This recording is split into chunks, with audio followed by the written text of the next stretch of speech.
Good morning everyone, welcome आपका in commerce class rings में। मैं असलम मंसूरी। आज हम आपके लिए लेकर आए हैं 11th अकाउंटेंसी में आपका जो टॉपिक है बेसिक अकाउंटिंग टर्मिनोलॉजी, यानी अकाउंट से रिलेटेड कौन कौन से शाब्दिक अर्थ है जिनसे हमें अकाउंट्स को समझने में बहुत आसानी होती है। तो सबसे पहले हमारे पास जो आ रहा है बेसिक टर्मिनोलॉजी का जो शब्दार्थ आ रहा है वो आ रहा है परचेज। जैसा कि इंग्लिश में बोला जा रहा है परचेज और हिंदी भाषा में इसको बोला जाता है क्रय करना या खरीदना।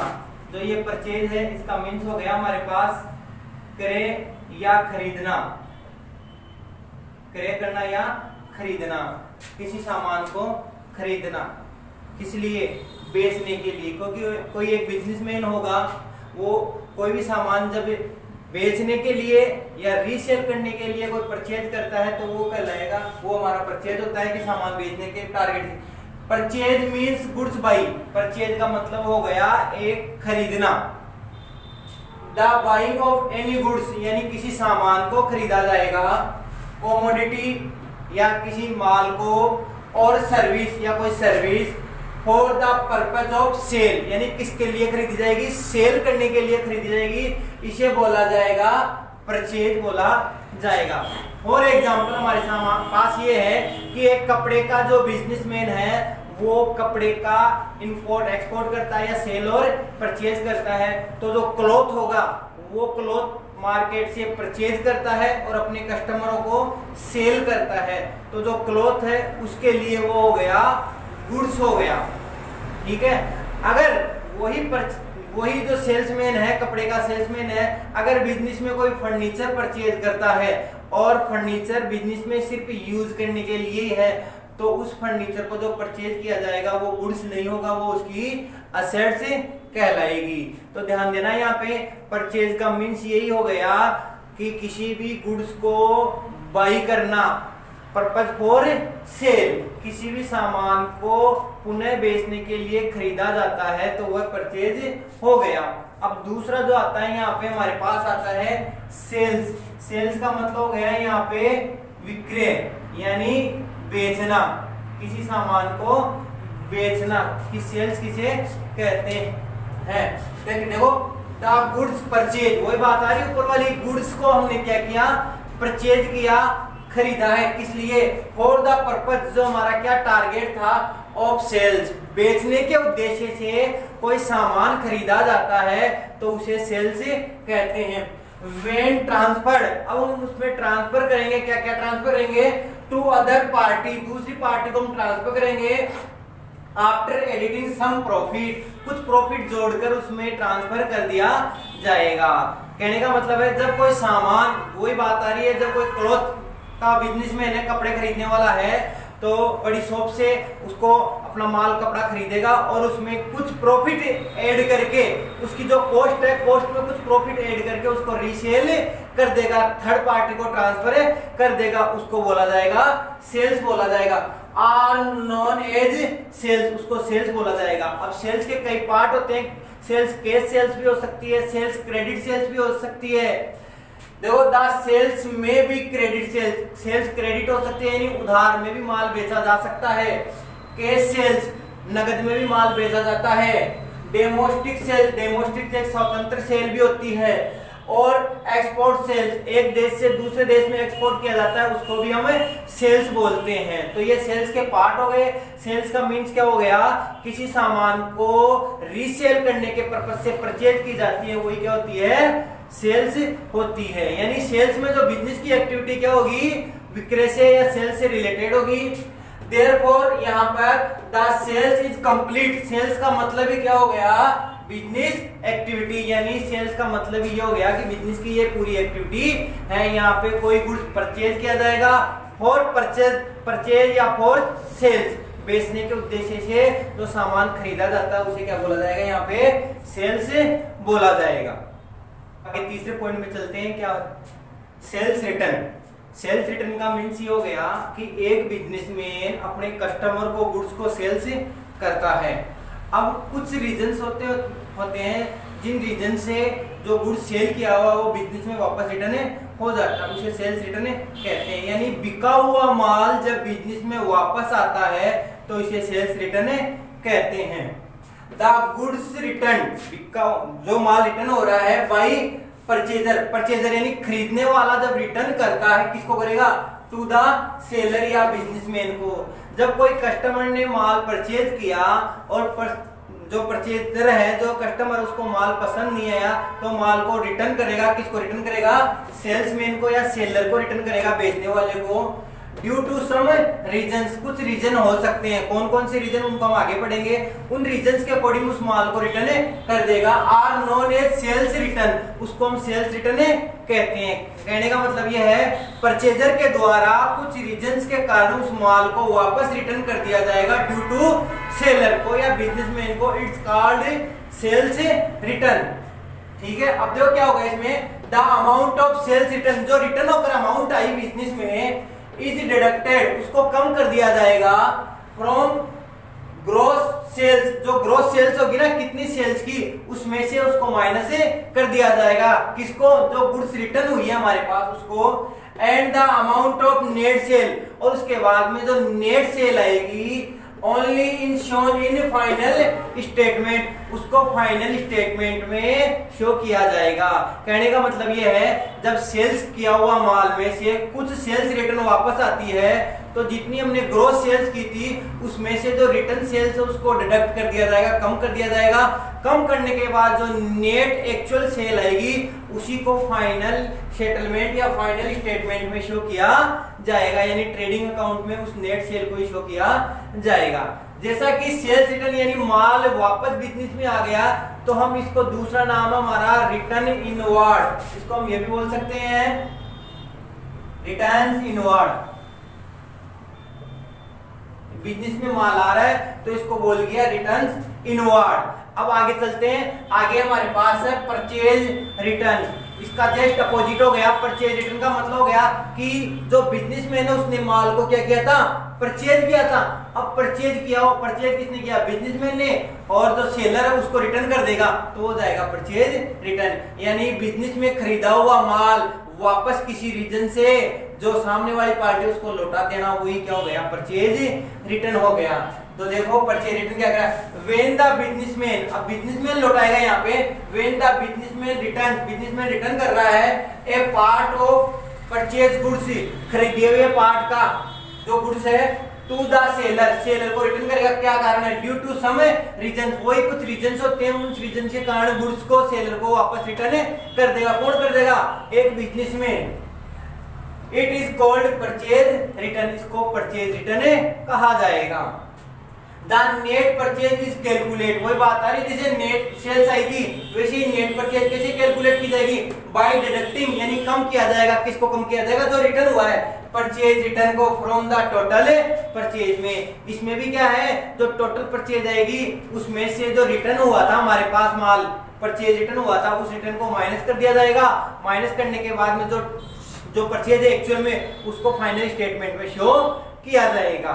अब जैसे कि इसमें रिटर्न हुआ है, कौन सा रिटर्न, बिजनेस से चला गया माल, खरीदा हुआ माल चला गया, तो हम इसको ये भी बोल सकते हैं रिटर्न आउटवर्ड। हमारा ये नाम भी है इसका, रिटर्न आउटवर्ड। सेल्स रिटर्न को बोला रिटर्न इनवर्ड, यानी बिजनेस में वापस आना, इनवर्ड यानी वापस आना लौट कर, और परचेज रिटर्न का मतलब है रिटर्न आउटवर्ड यानी वापस चला जाना। तो sales return return inward, purchase return return outward. अब क्या रीजन थे कि बिजनेस से माल रिटर्न हो या बिजनेस में माल रिटर्न आया, तो वो रीजन यहाँ पे बता रहा है, एक्सेस सप्लाई, यानी हमारी अच्छी तरीके से सप्लाई नहीं हुई, उस सप्लाई के कारण हमने मांगा क्या, भेज दिया क्या, वो सप्लाई सही तरीके से नहीं हुई है, सप्लाई करने में माल टूट गया तो टूटा हुआ माल हम वापस रिटर्न कर देते हैं। पुअर क्वालिटी, यानी एक अच्छी क्वालिटी के अकॉर्डिंग हमें सैंपल दिखाया गया था, तो उस सैंपल के अकॉर्डिंग हमने एक परचेज किया या सेल्स किया, लेकिन जब माल आया हमारे पास, इंपोर्ट एक्सपोर्ट होके माल आया, तो वो माल पुअर क्वालिटी का था, खराब क्वालिटी का था, तो उस रीजन से भी माल को रिटर्न कर दिया जाता है। एक आ रहा है हमारे पास not being in accordance with the order placed, कहने का मतलब जिस ऑर्डर से हमने माल को मंगवाया था या सेल्स करने के लिए बोला था, उस ऑर्डर के अकॉर्डिंग हमारा माल नहीं है, तो उस कारण से भी माल रिटर्न हो जाता है, परचेज रिटर्न या सेल्स रिटर्न दोनों हो जाते हैं। तो इस तरीके से आपने अच्छी तरीके से समझ लिया। पहला पॉइंट था हमारा पास परचेज, फिर दूसरा पॉइंट हमारे पास सेल्स, तीसरा पॉइंट हमारे पास सेल्स रिटर्न, चौथा पॉइंट हमारे पास परचेज रिटर्न। अगर परचेज का मतलब गुड्स को परचेज करना फॉर रीसेल, सेल और परचेज रिटर्न क्या हो गया कि परचेज किया हुआ माल रिटर्न, वो परचेज रिटर्न। सेल्स का मतलब क्या हो गया, कोई भी गुड्स खरीदेंगे रीसेल के लिए, प्लस क्या कर दिया जाएगा उसमें एडिटिंग प्रॉफिट, वो सेल्स हो गया, और सेल्स किया हुआ माल रिटर्न हो गया, वो सेल्स रिटर्न हो गया। अब इसमें आगे पॉइंट पढ़ते हैं कौन कौन से हैं। अब इसमें हमारे पास अगला पॉइंट है कैपिटल। कैपिटल का मीन्स हो गया पूंजी। कहने का मतलब जब कोई भी बिजनेस स्टार्ट किया जाएगा तो first of all needed are capital.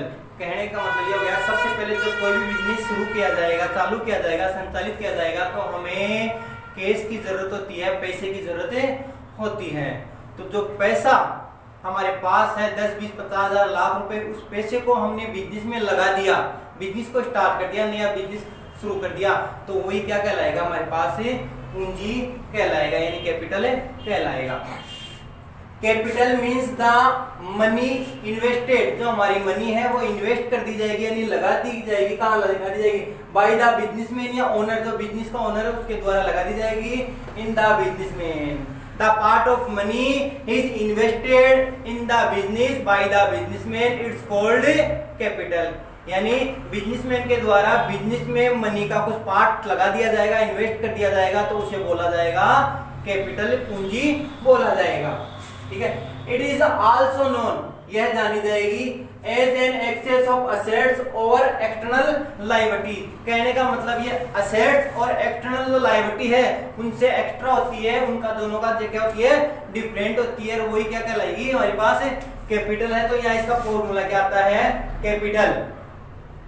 Capital क्या निकलेगी, असेट माइनस एक्सटर्नल जो लायबिलिटी है,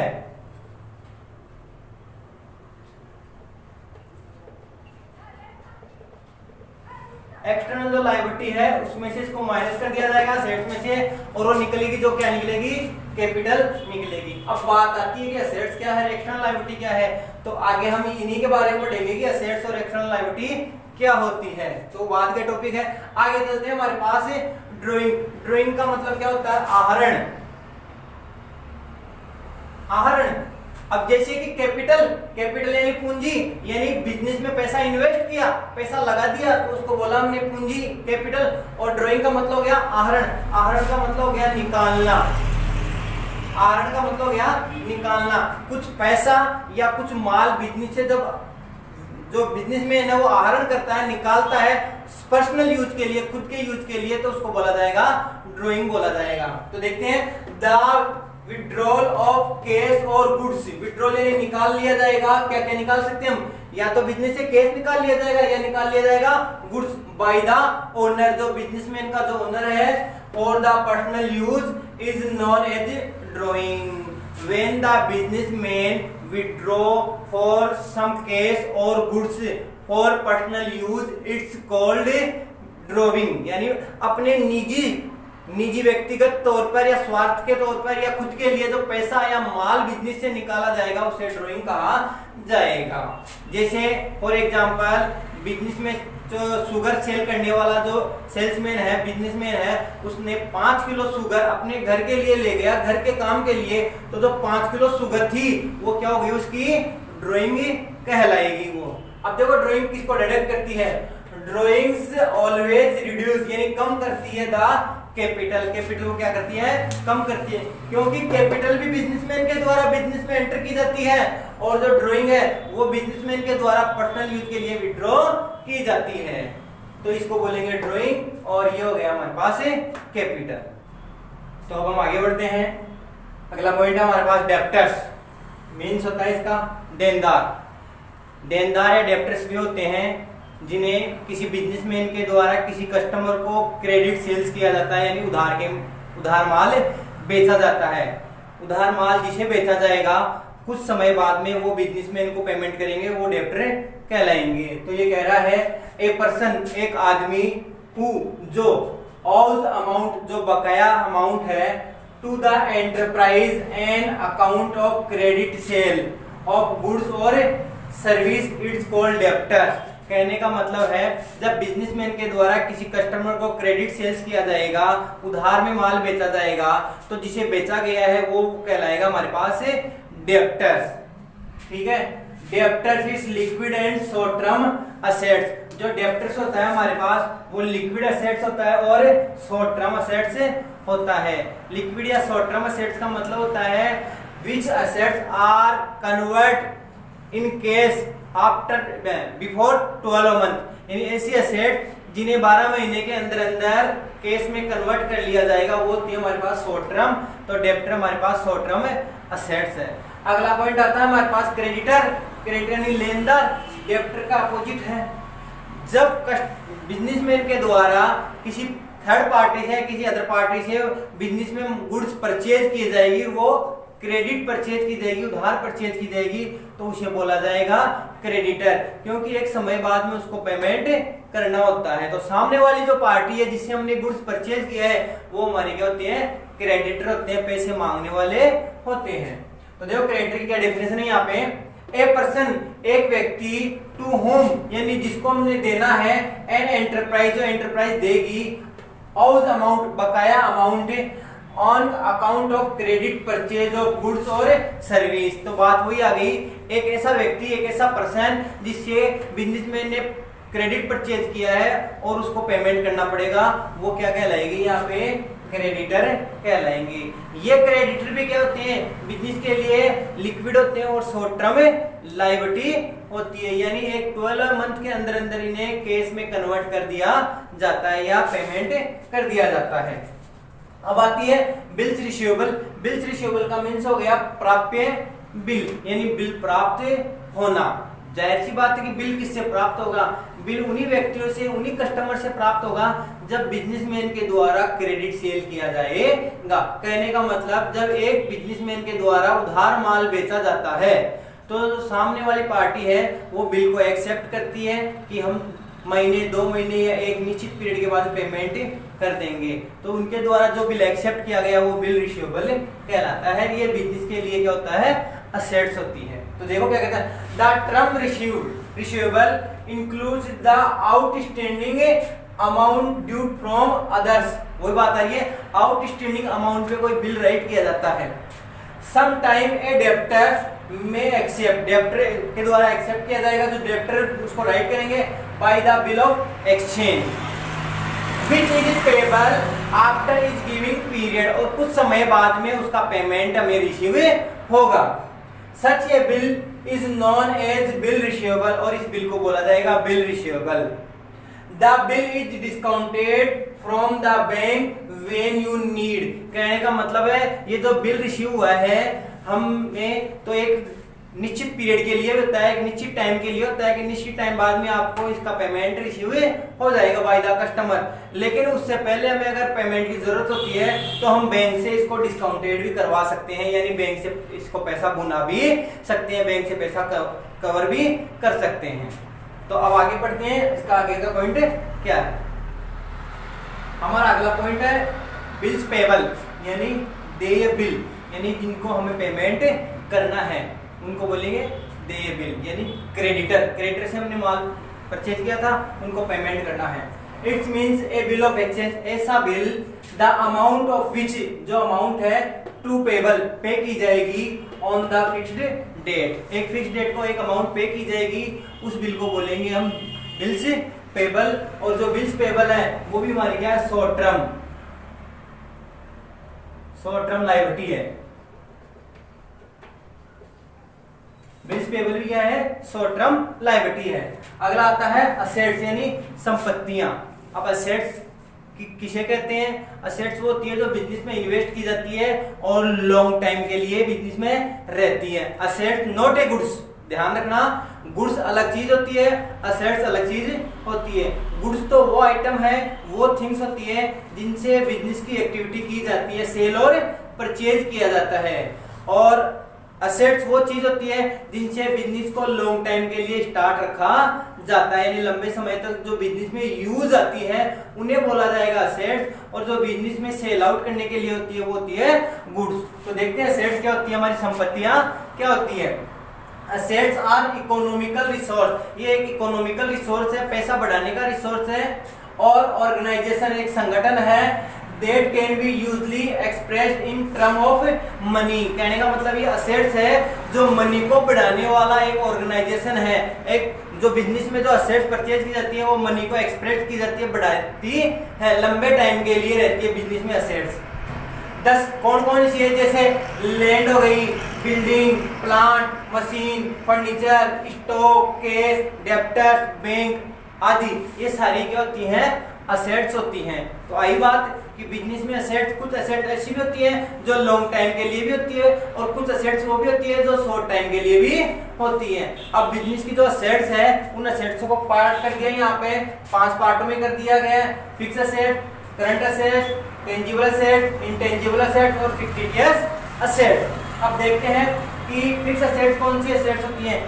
which assets are use more time in business, ऐसी असेट्स जो बिजनेस में लंबे समय के लिए यूज की जाएगी उन्हें बोला जाएगा फिक्स असेट। जैसे आ गए हमारे पास building, land, building, plant, machine, land, motor car, vehicles आदि, ये क्या होती है, बार बार बिजनेस में परचेज नहीं की जाती, बिजनेस में एक बार ही परचेज की जाती है, जो मोर देन ईयर के लिए बिजनेस में यूज या यूजेबल होती है। आगे है हमारी करंट असेट। करंट असेट्स वो असेट्स होती है which assets are convert into cash within 12 month. कहने का मतलब है ऐसी असेट जिन्हें 12 महीने के अंदर अंदर नगद में परिवर्तित कर दिया जाता है उसे करंट असेट्स बोला जाएगा। जैसे कैश हो गया, बैंक हो गया, डेब्टर हो गया, स्टॉक हो गया, प्रीपेड एक्सपेंस हो गया, बिल्स रिसीवेबल बीआर हो गया, ये होती है हमारे पास करंट असेट्स। अब आगे चलते हैं tangible assets. Tangible assets which assets are can be seen and touch, ऐसी असेट जिसको हम सीन कर सकते हैं, देख सकते हैं और जिन्हें हम टच कर सकते हैं उन्हें बोलेंगे हम टेंजिबल असेट। जैसे आगे land, building, plant, machine, motor car, ये हमारी होती है टेंजिबल असेट्स, इनको हम सीन भी कर सकते हैं और टच भी कर सकते हैं। अब आती है इंटेंजिबल असेट्स। इंटेंजिबल असेट्स होती है which assets are not can be touch and seen only feel, ऐसी असेट जिनको टच नहीं किया जा सकता और सीन नहीं किया जा सकता, सिर्फ उनको फील किया जा सकता है। वो गई हमारे पास गुडविल, पेटेंट, ट्रेडमार्क, कॉपीराइट, ये ऐसी असेट्स होती है जिनको हम देख नहीं सकते और छू नहीं सकते हैं। आगे आती है हमारे पास फिक्टिशियस असेट्स। फिक्टिशियस असेट्स वो होती हैं जो वे सेट जो बिजनेस को स्टार्ट करते समय पहले ही होती है लॉन्ग टाइम के लिए, वो होती है सेट। जैसे एडवर्टाइजमेंट एक्सपेंस हो गया, प्रीलिमिनरी एक्सपेंस हो गया, किसी शेयर को हम बिजनेस में मार्केट में उतार रहे हैं तो उन पे जो डिस्काउंट दिया जा रहा है वो discount on issue of share हो गया, discount on issue of debenture हो गया, वो इसके क्या हो गए, एग्जांपल हो गए। तो फिक्टिशियस सेट्स को कोई एग्जांपल आ रहे हैं, प्रीलिमिनरी एक्सपेंस बिजनेस के स्टार्ट के समय, स्टेबल करते समय जो एक्सपेंस किए जाते हैं, discount on issue of share या डिबेंचर हो गया, या लंबे टाइम के लिए या मोर देन एक्सपेंस हो गया एडवर्टाइजमेंट का, वो क्या हो गया, फिक्टिशियस असेट्स हो गया। तो ये हो गया हमारे पास types of assets. In type of assets के बारे में पूरी पढ़ ली। अब हम पढ़ते हैं लायबिलिटी क्या है और लायबिलिटी के कितने पार्ट होते हैं।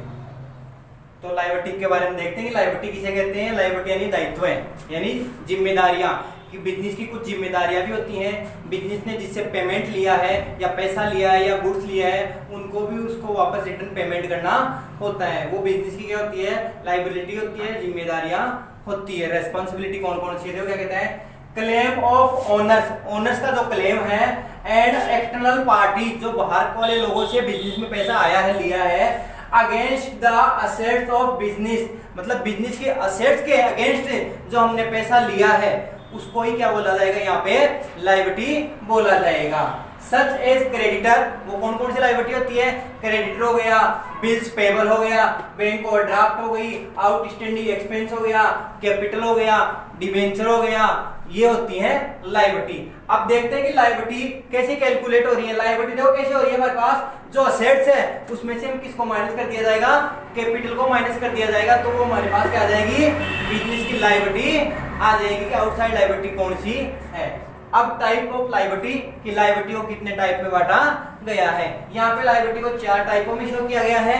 देखते हैं कौन कौन सी टाइप है। यहाँ पे फर्स्ट टाइप है external liability which liability are external side of business, ऐसी लायबिलिटी जो बिजनेस की एक्सटर्नल साइड की यानी बाहर की है, बिजनेस के अंदर की नहीं है। ऐसे दायित्व ऐसे मांगने वाले जो बिजनेस के बाहर के हैं उन्हें एक्सटर्नल लायबिलिटी कहा जाएगा, जिन्हें बिजनेस से बाहर पेमेंट करना होता है।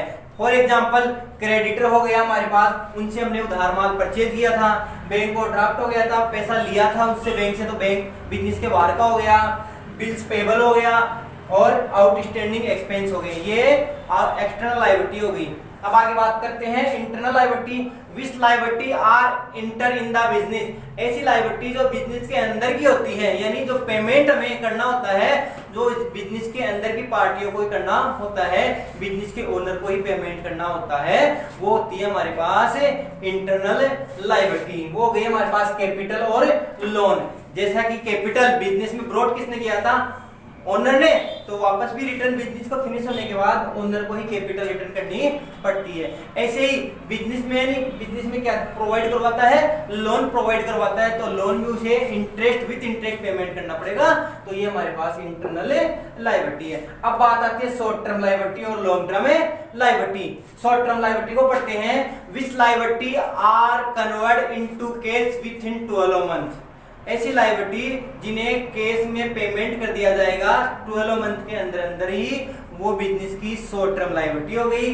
जैसे क्रेडिटर हो गया, बिल्स पेबल हो गया, बैंक ओवरड्राफ्ट हो गया, आउटस्टैंडिंग एक्सपेंसेस हो गए, ये शॉर्ट टर्म है, इन्हें 12 महीने के अंदर अंदर पेमेंट करना होता है। अब आती है लॉन्ग टर्म लायबिलिटी।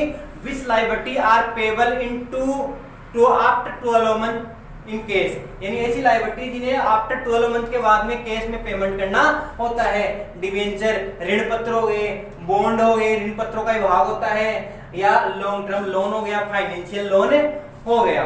तो ये हमने असेट्स के बारे में, लायबिलिटीज के बारे में और अकाउंटेंसी की जो टर्मिनोलॉजी होती है, शाब्दिक अर्थ होता है, उनके बारे में हमने अध्ययन किया है, पढ़ा है, और इन्हीं टर्मिनोलॉजी या शाब्दिक अर्थों पे ही आपकी जो अकाउंट्स की मीनिंग है या अकाउंट्स की जो एंट्रियां हैं वो बार बार रिपीट होती रहेगी। तो आप इन्हें दोबारा एक बार अच्छी तरह से रिपीट करें, रिवाइज करें, और अगर फिर भी कोई प्रॉब्लम है तो मुझे कमेंट बॉक्स में कमेंट्स जरूर करें। Thank you.